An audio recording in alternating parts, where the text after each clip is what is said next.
Hello students, welcome back to Sociology classes BA Part 1. Today our topic is types of social groups. Okay? सामाजिक समूह के प्रकार. आज का टॉपिक है हमारा सामाजिक समूह के प्रकार. So without wasting much time we should start this video on this topic, types of social group. Okay? समाजशास्त्रियों ने भिन्न भिन्न आधारों पर सामाजिक समूह के अनेक प्रकारों का उल्लेख किया है. उदाहरण के लिए समूह द्वारा किए जाने वाले कार्यों के आधार पर इन्हें सांस्कृतिक, धार्मिक, आर्थिक, राजनीतिक,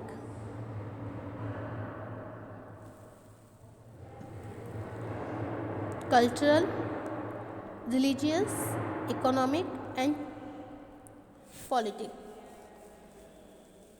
आदि वर्गों में वर्गीकृत किया है.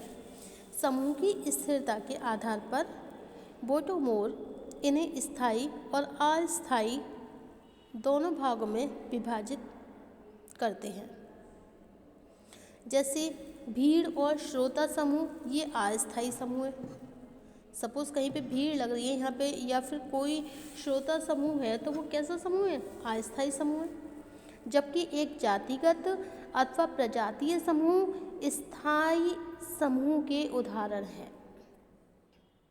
जातिगत और प्रजातीय समूह कैसे हैं? वो स्थायी समूह के उदाहरण हैं.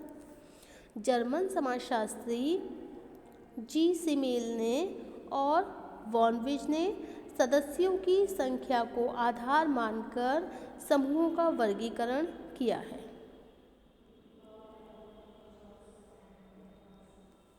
इसी प्रकार मिलर ने भी सामाजिक समूह को ऊर्ध्वाधर और समतल, वर्टिकल और हॉरिजॉन्टल जैसे दो भागों में विभाजित किया है.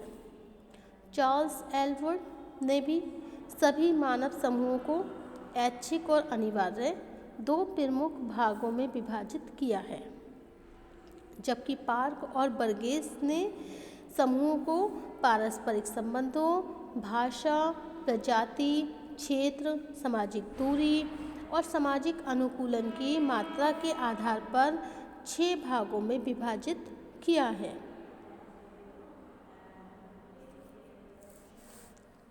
तात्पर्य यह है कि विभिन्न आधारों पर सामाजिक समूह के इतने प्रकार हो सकते हैं कि उनकी कोई निश्चित संख्या निर्धारित नहीं की जा सकती.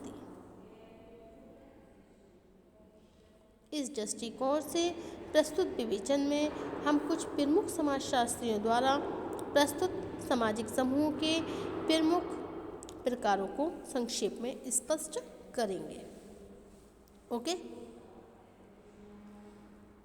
इन शॉर्टली मैकाइवर और पेज द्वारा भी समूह का वर्गीकरण किया गया है. मैकाइवर और पेज ने भी सामाजिक समूह को 3 भागों में बांटा है. इस वर्गीकरण की जटिलता को इन्होंने इस प्रकार बताया. जैसे क्षेत्रीय समूह, हितों के प्रति चेतन समूह जिनका निश्चित संगठन नहीं होता है, और हितों के प्रति चेतन समूह जिनका एक निश्चित संगठन होता है. ओके.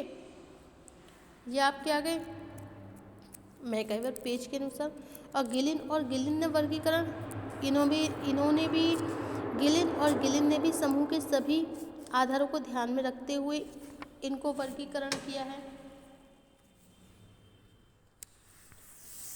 गिलिन के अनुसार वर्गीकरण समूहों का, जैसे रक्त संबंधी समूह में कौन कौन से आते हैं? परिवार आते हैं, जाति आते हैं. ओके. शारीरिक विशेषताओं पर आधारित समूह जिसमें आयु आती है, प्रजाति आती है. ओके. क्षेत्रीय समूह में क्या आता है? जनजाति है, राज्य है, राष्ट्र. और अस्थिर समूह में क्या आता है? भीड़, श्रोता समूह. और स्थायी समूह में खाना बदोशी जत्थे, ग्रामीण पड़ोस, कस्बे, नगर, शहर तथा विशाल नगर. ये सब आपके किस में आते हैं? स्थायी समूह में. और सांस्कृतिक समूह में क्या आता है? जैसे आर्थिक, धार्मिक, राजनीतिक, मनोरंजनात्मक तथा शिक्षा संबंधी समूह आपके सांस्कृतिक समूह में आते हैं. ओके.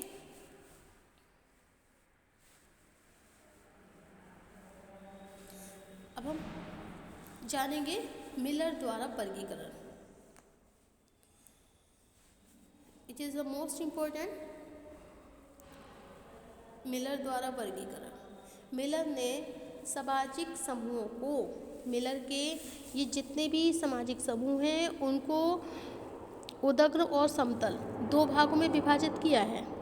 ओके, मिलर ने कितने भागों में विभाजित किया है? देयर आर 2 टाइप्स, एक उदग्र और दूसरा समतल। उदग्र कौन सा होता है? वर्टिकल ग्रुप, और समतल समूह कौन सा होता है? Horizontal group. ओके, यह वर्गीकरण इन्होंने स्पष्ट करने के लिए ये कहा है कि विभिन्न प्रकार के समूहों में सदस्यों के बीच किस प्रकार की सामाजिक दूरी पाई जाती है, और इन दोनों समूहों की प्रकृति को अब निम्नांकित रूप से हम समझेंगे। उदग्र समूह क्या होता है? Vertical group. ये वो समूह होते हैं जो एक दूसरे से कुछ दूरी प्रदर्शित करते हैं। यद्यपि उदग्र समूह सामाजिक स्तरीकरण की व्यवस्था से संबंधित है, लेकिन इनकी सबसे महत्वपूर्ण विशेषता यह है कि ऐसे समूह अनेक खंडों में विभाजित होते हैं और प्रत्येक खंड की स्थिति दूसरे की तुलना में निर्धारित रहती है। उदाहरण के लिए संयुक्त परिवार को एक उदग्र समूह कहा जाता है। इस समूह में क्या होता है? सभी सदस्यों की जो सामाजिक स्थिति होती है वो एक दूसरे से भिन्न होती है, और सभी व्यक्तियों को एक दूसरे से स्थिति का ध्यान रखते हुए अपने कर्तव्यों को पूरा करना होता है। इस प्रकार विभिन्न जातियां भी उदग्र समूहों का उदाहरण हैं। प्रत्येक जाति में कुछ उपजाति का स्थान ऊंचा होता है, कुछ नीचा होता है। इसके अलावा एक जाति के सदस्य दूसरी जाति के सदस्यों से सामाजिक दूरी को भी प्रदर्शित करते हैं। उदग्र समूह की एक महत्वपूर्ण विशेषता ये है कि समाज में कोई भी व्यक्ति समान प्रकृति वाले 2 उदग्र समूहों का सदस्य नहीं बन सकता है। ओके, उदाहरण के लिए यदि कोई व्यक्ति एक साथ 2 संयुक्त परिवारों का सदस्य होना चाहे तो ऐसा संभव नहीं हो सकता। ओके, अब नेक्स्ट हेडिंग है हमारा समतल समूह। समतल समूह को हम क्षैतिज समूह भी कहते हैं। Okay, horizontal group. यह समूह इस अर्थ में समतल है कि इसके सभी सदस्यों की सामाजिक स्थिति जो होती है वो लगभग समान होती है। सदस्यों के बीच ना तो कोई ऊंच नीच होती है और ना ही उन्हें कम या अधिक अधिकार प्राप्त होते हैं। उदाहरण के लिए श्रमिक वर्ग, लेखक वर्ग समतल समूह है, जिनके सभी सदस्य इस भावना से प्रभावित रहते हैं। उन सबका स्तर लगभग एक समान है, यद्यपि आर्थिक रूप से उनमें कुछ अंतर भी हो सकता है, लेकिन एक समतल समूह के सदस्यों की सामाजिक स्थिति में अधिक भिन्नता नहीं पाई जाती है। इन समूहों की दूसरी विशेषता यह है कि एक व्यक्ति एक समय में अनेक समतल समूहों का भी सदस्य हो सकता है। उदाहरण के लिए एक व्यक्ति श्रमिक होने के साथ लेखक भी हो सकता है और एक संगीतज्ञ भी हो सकता है। ओके, एक संगीतकार भी हो सकता है। इससे स्पष्ट होता है कि आधुनिक युग में उदग्र समूह में ऊंच नीच का एक संस्तरण होने पर भी सदस्यों में पारस्परिक संपर्क की अधिकता रहती है, जबकि समतल समूह में सामाजिक स्थिति लगभग समान होने पर भी सदस्यों के बीच दिखावा पाया जाता है। ओके,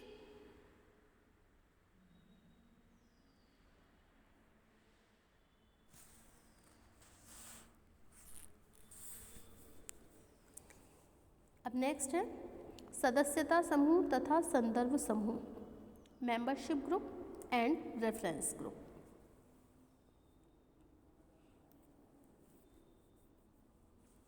सामाजिक समूह का वर्गीकरण रॉबर्ट मर्टन ने प्रस्तुत किया है। मर्टन ने बताया है कि व्यक्ति का सदस्यता समूह वह होता है जिसमें वह जन्म लेता है, जिसके सदस्य के रूप में पहचाना जाता है। उदाहरण के लिए हम जिस परिवार, गांव, जाति, धर्म तथा नगर के सदस्य के रूप में पहचाने जाते हैं वह हमारा सदस्य समूह होता है। इस तरह हम जिस विद्यालय में पढ़ते हैं, जिस कार्यालय में कार्य करते हैं या फिर जिस राजनीतिक दल के सदस्य होते हैं वे भी हमारे सदस्यता समूह होते हैं। ओके, व्यक्ति के विचार और व्यवहार अपने सदस्यता समूह के समान ही होते हैं। वह अपने जीवन में उन्हीं मूल्यों को महत्वपूर्ण मानते हैं जो उसके सदस्यता समूह से संबंधित होते हैं। इसके विपरीत संदर्भ समूह वे होते हैं जिसका एक व्यक्ति वास्तव में सदस्य नहीं होता है, लेकिन जिसे व्यक्ति अपने आदर्श के रूप में देखता है। ओके, अथवा जिसके अनुसार बनने की वो आकांक्षा भी रखता है। ओके,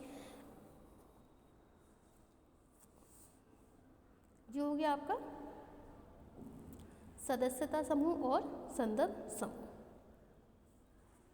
मर्टन ने भी पहले स्टिफर तथा उनके साथियों में अमेरिकी सैनिकों का अध्ययन करके पाया कि अमेरिकन सैनिक अपनी तुलना कुछ दूसरे गैर सैनिक समूहों से करके अपनी स्थिति का मूल्यांकन करने का प्रयत्न करते हैं और ऐसे मूल्यांकन से दूसरे समूहों की तुलना में वे या तो अपने आप को श्रेष्ठ समझते हैं या फिर अभाव बोध का अनुभव करते हैं। इस अध्ययन पर मर्टन ने बताया लगभग यही स्थिति सामान्य व्यक्तियों के जीवन में भी होती है। ओके, इस प्रकार वह उस नगरीय समूह का सदस्य होने के बाद भी उसी के समान अपने व्यवहार और विचारों में परिवर्तन लाने का प्रयत्न करने लगता है। यही व्यक्ति का संदर्भ समूह होता है और इसी कारण कभी कभी संदर्भ समूह को गैर सदस्यता समूह के नाम से भी संबोधित किया जा सकता है। ओके, अब है अंतर समूह और बाह्य समूह। समनर के अनुसार समनर ने क्या कहा है कि अंतर समूह में इन्होंने क्या बताया, इन्होंने इसको दो भागों में विभाजित किया है। समनर ने सदस्यों में घनिष्ठता और सामाजिक दूरी के आधार पर इन समूहों को अंतर समूह और बाह्य समूह को दो भागों में बांटा है। अंतर समूह कौन से होते हैं? इस शब्द का प्रयोग समनर ने 1907 में किया और इसके बाद सभी समाजशास्त्रियों ने किसी न किसी रूप में ऐसे समूहों का भी उल्लेख किया है। मनुष्य की ये स्वाभाविक प्रवृत्ति है कि आरंभिक समय से ही कुछ वस्तुओं और व्यक्तियों को अच्छा समझने लगता है कि उनकी तुलना में दूसरी वस्तुओं और व्यक्तियों से दूर रहने की भी कोशिश करता है। वास्तव में अंतर समूह की धारणा व्यक्ति की इसी मनोवृत्ति से संबंधित है। बाह्य समूह अंतर समूह से पूर्णतः विपरीत भावनाएं प्रदर्शित करता है। जिस समूह को हम बाह्य समूह कहते हैं इसमें ये भेदभाव से भरी हुई होती है। अक्सर हम इसकी अभिव्यक्ति संदेह और घृणा के रूप में करते हैं। Thank you for watching. Thank you.